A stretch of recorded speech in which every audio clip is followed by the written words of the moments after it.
Bom dia, boa tarde, boa noite, caríssimos ouvintes do Evárzia.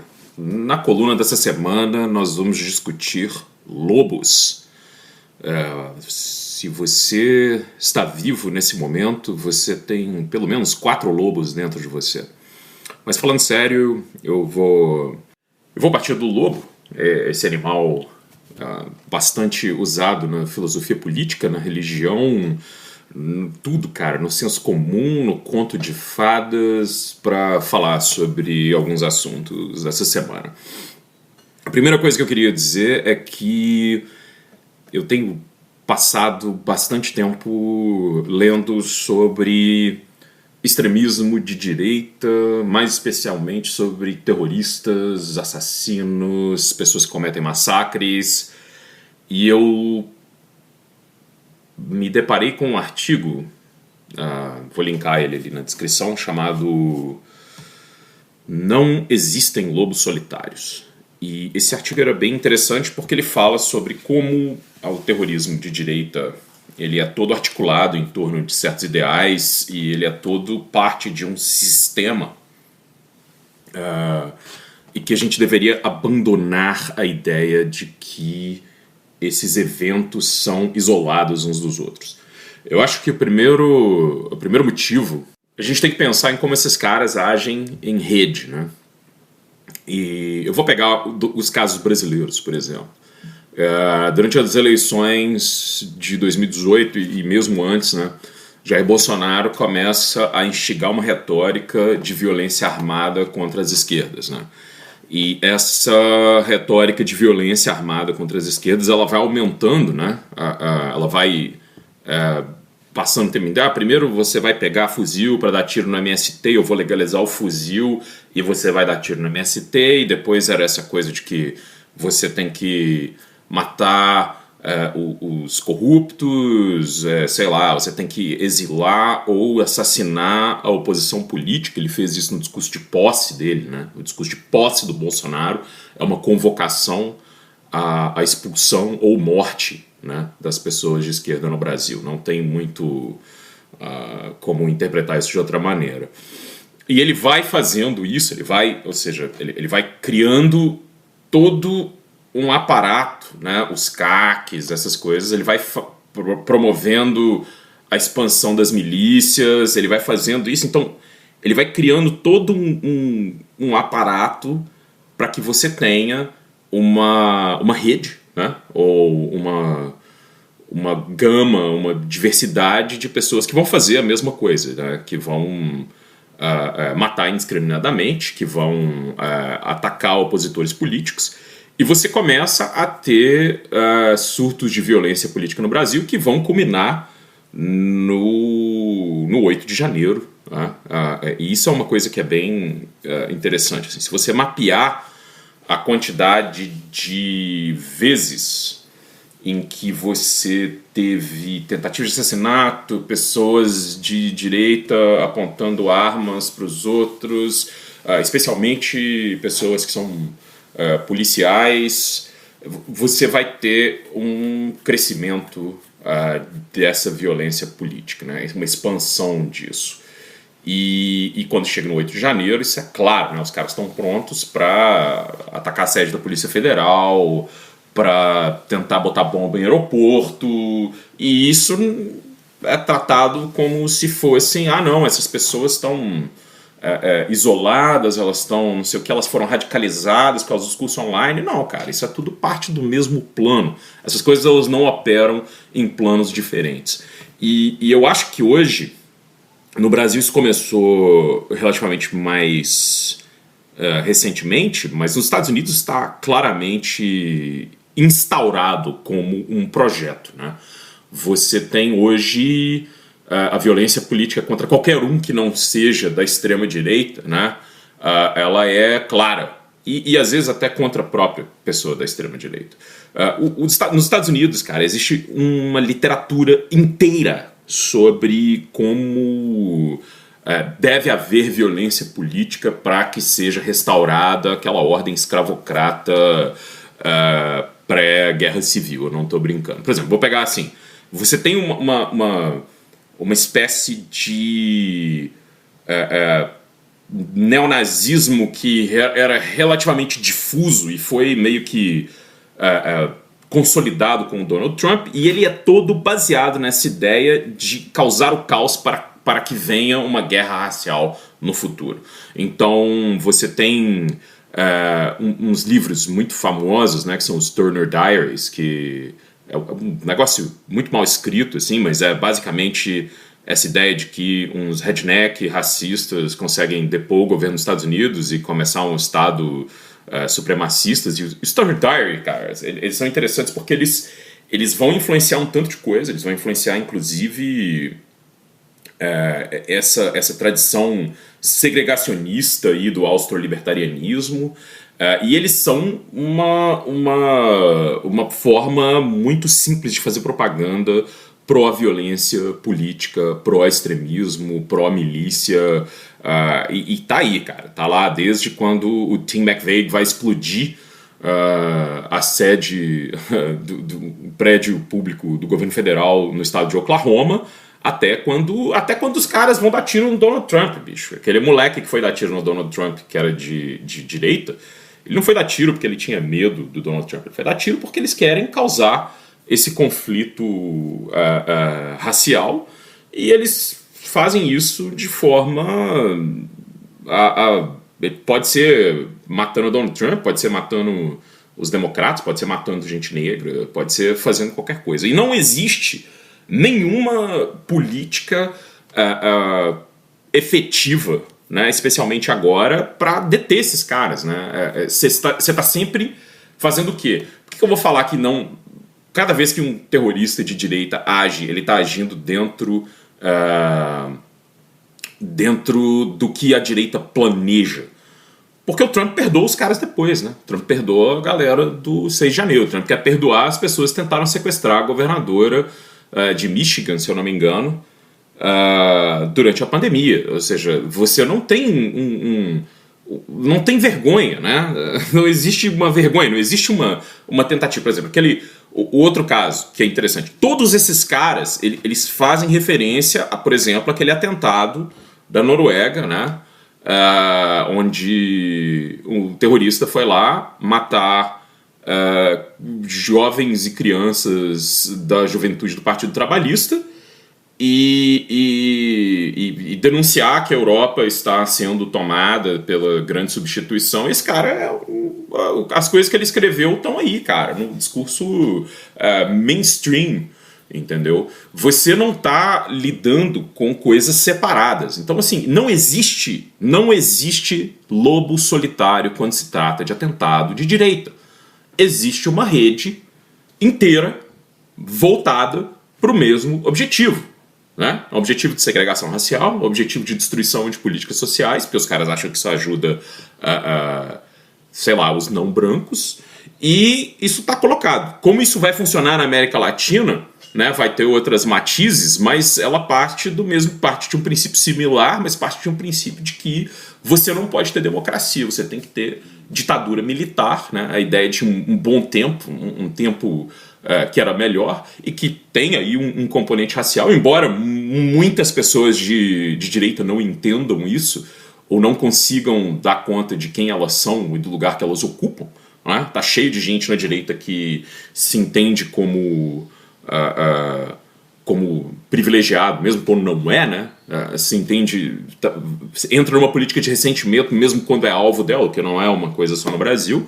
Então não existe isso, gente, de lobos solitários. Tem que começar a tratar toda essa violência política como uma rede articulada, e é uma rede articulada que ajuda os caras a consolidar o poder. Porque aí no caso do Trump, uma coisa que eu acho interessantíssima, e isso podia valer um pouco pro caso do Bolsonaro também, mas existe muita gente no partido do Trump que tem medo de votar contra o governo, mesmo quando acha que deveria, ou mesmo quando seus próprios financiadores de campanha acham que ela deveria votar contra, e isso nos Estados Unidos é uma coisa bizarra, né? Os caras ligam para um financiador de campanha para saber o que fazer, e os caras não votam porque eles têm medo de ser alvo dessa violência que a extrema-direita organizou. E aí é interessantíssimo porque se a gente volta em como vários desses conceitos eles articulam em torno dessas ideias, por exemplo, de guerra híbrida, né? Ou seja, você faz uma rede relativamente articulada e você usa essa rede contra os seus adversários, você não pode ser atacado, né? É interessantíssimo isso, assim. No final de semana passado, um cara vinculado a missões evangélicas, que foi fazer proselitismo na África, anti-trans, anti-gay, tinha uma lista de pessoas do Partido Democrata que ele queria matar. E ele conseguiu matar duas. Ele matou a chefe do Partido Democrata no estado de Minnesota, ele matou o chefe do Senado estadual de Minnesota. Não, acho que esse chefe do Senado está vivo ainda. Mas ele matou essa mulher, o marido dela, o cachorro dela.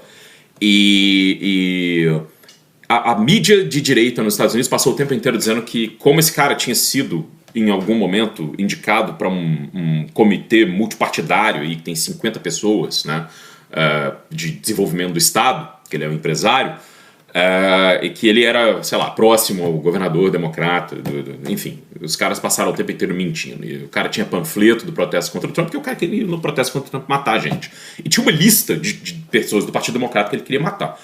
Nenhum jornal, cara, assim, vários jornalistas independentes averiguaram o tipo de missão evangélica que ele frequentava e descobriram que ele frequentava algumas missões evangélicas que são pregadoras de ódio político, de Estado nacionalista cristão e várias insanidades do tipo. E foram ver, né, os pastores com quem ele andava, essas pessoas que são... Ele tinha feito vários cursos com um dos caras que mobilizou pessoas de igreja a irem no 6 de janeiro, né, invadirem o Capitólio nos Estados Unidos, e ninguém na imprensa foi falar sobre isso. Você teve um jornalista que fez uma boa apuração. A maioria dos meios de comunicação não consegue estabelecer ou não quer estabelecer essas relações. Você pega o fato de que esse cara, por exemplo, participou do governo num comitê multipartidário, né? O cara sempre foi republicano registrado, e aí os meios de direita vão todos fazer a mesma coisa, né? Fox News e tal, eles vão dizer, olha aí, o cara era vinculado ao Partido Democrata, isso aí é tudo um inside job, não é um conservador que está matando, né? Aquela coisa clássica, né? Tipo, os caras assassinaram a Marielle, eram milicianos, vizinhos do Bolsonaro, meio ali amigos pessoais do cara, vinculados a todo o grupo dele dentro da Alerj, mas aí não, a esquerda matou a Marielle, porque isso aqui, ó, um cara uma vez foi aliado do governo federal do PT lá em 2012, né? Ele apoiou uma coisa absolutamente inócua. Não interessa que o assassino seja vizinho de porta do presidente. Então você não consegue... nos Estados Unidos, por exemplo, os caras não têm interesse, a mídia empresarial ela não tem interesse em enquadrar essas coisas como elas são. E você tem vários casos, meus caros. Você tem um caso de eu acho que foi em Atlanta, na Geórgia, onde um desses extremistas de direita entrou numa redação e matou 8 pessoas, né, no jornal. E você tem vários outros casos em que os jornais sofrem ameaça de bomba, sofrem não sei o quê. E agora o que eles estão fazendo para não sofrer isso? Eles estão mudando a cobertura deles e se tornando cada vez mais indistinguíveis de propaganda de extrema-direita possível. Assim, né? É incrível como, por exemplo, New York Times, Washington Post, esses veículos deveriam ser veículos liberais, burgueses, não sei o quê. Eles são praticamente indistinguíveis hoje em dia de uma Fox News da vida. Eles não querem apurar nada que machuque o governo Trump, né, em geral. Você tem um colaboracionismo velado, montado, tanto é que o Trump parou de xingar os caras, né, basicamente isso. E o outro lobo, cara, que eu queria discutir é um lobo que tem uma relação com esse, que aí a gente vai mudar de continente, a gente vai lá para o Oriente Médio. Eu queria lembrar, cara, que ali, na década de 90, Israel era um país que era governado pelo Partido Trabalhista, né? E o Partido Trabalhista de Israel é sionista, né? Sempre foi, e não necessariamente era melhor para a causa palestina, mas em um determinado momento os caras tentaram firmar acordos que fossem reconhecer fronteiras como elas estavam e tentar fazer uma mediação que parasse o conflito entre Israel e Palestina, que naquele momento a gente podia chamar um pouco relativamente de conflito, porque a organização da causa palestina, da Frente de Libertação Palestina, o Fatah, enfim, a autoridade palestina, eles tinham relativamente mais poder, né? Então você podia pensar nisso como algo, não que fosse simétrico, né? Nunca foi. Os palestinos sempre tiveram uma desvantagem incrível, mas existia talvez uma projeção, inclusive de autoridade, que fosse alguma coisa melhor. Então o Yasser Arafat e o Yitzhak Rabin foram tentar fazer os acordos de Oslo e tal. E aí tem 1 milhão de críticas para fazer sobre esses acordos. Mas o que é interessante é que aí um certo lobo, cara, um lobo solitário, foi matar o primeiro-ministro de Israel, né? O Yigal Amir matou o Yitzhak Rabin em 4 de novembro de 1995, quando o Yitzhak Rabin estava saindo de um comício pró-acordo de Oslo, porque a extrema-direita israelense também não queria os acordos, nunca quis nada disso. E, cara, isso foi uma espécie de completa destruição de qualquer possibilidade de mútuo reconhecimento e algo que não fosse enfim, a continuação disso. Depois disso, um extremista de direita fez um massacre, né, cara, na caverna dos patriarcas, né, matou 29 palestinos dentro da caverna dos patriarcas, e aí o Hamas entrou na história. O Hamas e o Fatah sempre foram rivais, e começou uma campanha de bombardeios, alguns homens-bomba e outras coisas como vingança. Então a gente destruiu os acordos, isso levou o Benjamin Netanyahu ao poder, né, cara? O que eu acho incrível, né? O que eu acho incrível nisso tudo é que nunca a gente consegue fazer uma análise do que aconteceu em Israel sem passar por isso. Sem passar pela morte do Yitzhak Rabin, sobre como a extrema-direita fez a mesma coisa, gente. No caso do Trump, ou seja, a direita nacionalista israelense passou muito tempo demonizando os políticos do Partido Trabalhista e dizendo que eles eram colaboracionistas e que eles iam destruir não sei o quê, porque os caras estavam tentando algum tipo de acordo, algum tipo de institucionalidade, algum tipo de estabilidade, e a direita israelense nunca quis isso. E a direita israelense, cara, cada vez que ela está com um dilema, ela bombardeia outro país, ela comete um massacre, ela faz isso. E hoje em dia eu acho que não faz nem sentido falar exatamente em direito israelense, porque o país está absolutamente fascistizado, você não tem quase que diferença nenhuma mais, você não tem nenhum tipo de... praticamente você não tem um tipo de fronte anti-guerra, você não tem nada disso, você tem basicamente uma máquina de destruição, né, ligada o tempo inteiro, para cada vez que Netanyahu tiver um problema. Ele descobriu a chave do sucesso político dele, e ele fez isso muito bem, a vida inteira. Tá aí, cara, 20 anos, 25 anos aí em torno do poder, sacou? 2006 estava tendo problema, bombardeia o Líbano. Não sei o que, tá tendo problema, bombardeia Gaza, arrebenta tudo. Sua colisão tá tendo problema, deixa os caras lá, os caras invadem para pegar refém, você mata metade de quem estava sendo capturado, bota o negócio, arrebenta Gaza, destrói tudo, e, cara, é isso. Você resolve seus problemas políticos com guerra. E o cara tá fazendo isso de novo, gente. Novamente, a questão é essa. No momento que a colisão dele fragiliza, ele vai atacar o Irã e começa com o papo de que não, o correto é entrar numa baita guerra aí contra o Irã, que não é uma guerra simples. Não acredite em nenhuma propaganda de que o regime está caindo, o regime vai cair, o negócio vai... Não vai, cara, não vai. Nem algo muito mais frágil, como era no caso do Assad na Síria. Foi 10 anos para tirar o cara do poder, uma guerra ultra sangrenta. E aí eu vou te falar o que vai acontecer. Se tiver outra guerra no Oriente Médio, vai ser assim. Toda a direita vai apoiar essa guerra. Na hora que os refugiados começarem a bater na porta, aí começa. Olha aí, galera. Mas aí a grande substituição, estão aceitando refugiados que não são brancos aqui na Europa, aqui nos Estados Unidos, temos que tirar todo mundo daqui. Não, porque não sei o que. Vai ser a mesma merda. Eles vão fazer a mesma coisa, eles vão destruir um país, eles vão colocar a mesma coisa e vão falar o que eles estão falando o tempo inteiro. E aí eu queria entrar no último lobo, cara, que é o lobo do falso profeta. Cara, a Bíblia, ela é interessantíssima de se ler, porque se você teve uma educação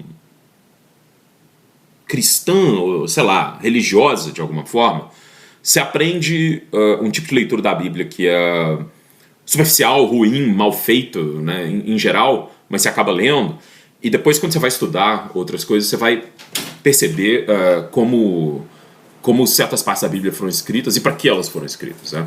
Então tem algo que eu acho interessantíssimo nas escrituras ali, é que, por exemplo, na Bíblia, o tempo todo, o lobo é uma figura associada a dissuasão, ao disfarce, a essa grande figura, né, do lobo em pele de cordeiro, né, cara?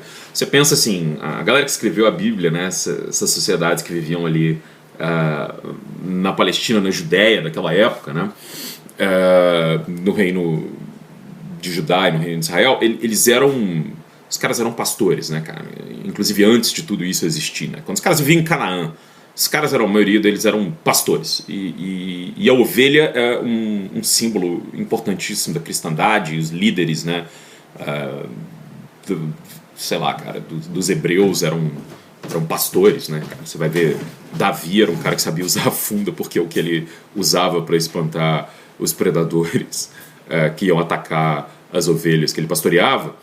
Mas o lobo, ele é uma figura que aparece na Bíblia o tempo inteiro como uma figura de o que é a mentira. E esse é um momento que ele é estranhíssimo, porque uma das coisas que você está lá o tempo inteiro falando é sobre falsos profetas, né? O falso profeta, ele é o lobo em pele de cordeiro, e ele vai falar coisas abomináveis que parecem doces, e ele vai destruir seu povo. E na semana passada, ainda nessa semana, Donald Trump saiu lá do encontro G7 às pressas e disse que é isso aí, vou botar o pau na mesa aqui, vou destruir tudo, vou acabar com não sei o quê, e mostrou um texto que ele recebeu do embaixador de Israel, que ele nomeou, Mike Huckabee, que é um político do Partido Republicano, evangélico, e cara, nesse texto o cara está dizendo que ele é o presidente que Deus poupou ele daquele atentado, né, que o nazistinha lá cometeu contra ele, porque quer que ele faça alguma coisa grande. E que ele é um presidente que pode tomar uma decisão aí importante desde quando, sei lá, o Harry Truman tomou essa decisão em 1945. E o cara tá falando do bombardeio atômico ao Japão, cara. E assim, você tem uma caralhada de evangélicos que acreditam que, para que as profecias do Apocalipse sejam cumpridas, a mesquita do Domo da Rocha, né, a Al-Aqsa, tem que ser destruída e você tem que erguer o templo de novo, e aí Jesus volta, assim, é um negócio completamente idiota. E os caras não entendem, por exemplo, cara, que o Revelations, né, assim, o livro do Apocalipse, ele foi escrito como uma espécie de crítica ao imperador Nero, né, cara? Ele é um livro de poesia anti-romana, né? A Roma que a direita passa o tempo inteiro, enfim, babando ovo, é isso, cara. Era um império corrupto, governado por gente louca, né? A gente não está muito distante disso, não. Eu acho que esse é um momento incrível, né, cara? Porque a gente tem, talvez, eu fico pensando nisso muito, a gente tem tanta coisa em jogo sendo decidida por tanta gente idiota e desqualificada, né? Então é isso, cara, existem dois lobos dentro de você. Um lobo tá puto, o outro lobo tá triste, e a gente vai nessa toada aí. Tomara que essa reflexão sirva para alguma coisa. A gente volta daqui a 2 semanas. Um grandíssimo abraço.